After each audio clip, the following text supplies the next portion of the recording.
इमरान खान की मकबूलियत से खाइफ PDM और हुकूमत ने बना ली है एक और साजिशी मुहिम, क्योंकि गोलियां खाने के बाद भी इमरान खान ने जुर्रत और बहादुरी का मुजाहिरा किया, जिसका नतीजा आने वाले इलेक्शन में निकलेगा। ये कहना है सीनियर सहाफी इमरान रियाज का।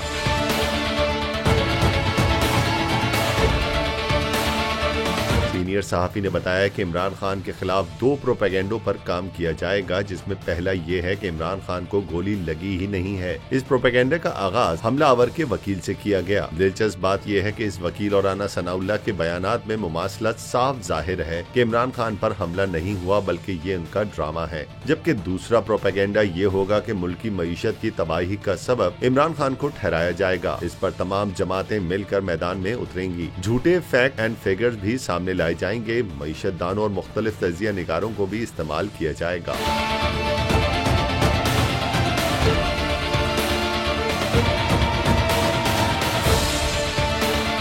लेकिन आवाम को भी इस हकीकत का पता है कि इमरान खान के दौर में मईशत तरक्की की तरफ जा रही थी। पाकिस्तान के ज़र मुबादला के ज़खायर 16.4 अरब डॉलर से, जबकि अब 5.58 अरब अमरीकी डॉलर हैं। इमरान खान के दौर में 18.5 लाख लोगों को सालाना नौकरियां मिली, जबकि इस 8 माह में 25,000 लोग बेरोजगार हो गए। इमरान रियाज ने इस बात का भी इंकशाफ किया कि इमरान खान के खिलाफ मजहब कार्ड का इस्तेमाल भी होने वाला है।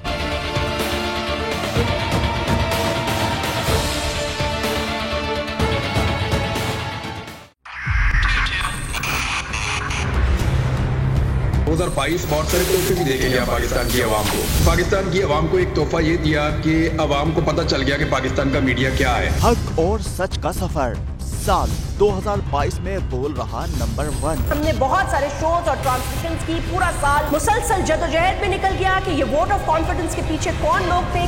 तोड़े रेटिंग के सभी रिकॉर्ड। सोशल मीडिया पर भी सबसे ज्यादा तेजी से 2.4 बिलियन व्यूज का संगे मील अबूर किया।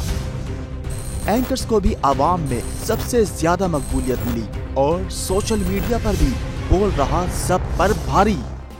सब्सक्राइब करें और बेल दबाएं ताकि कोई खबर रह न जाए।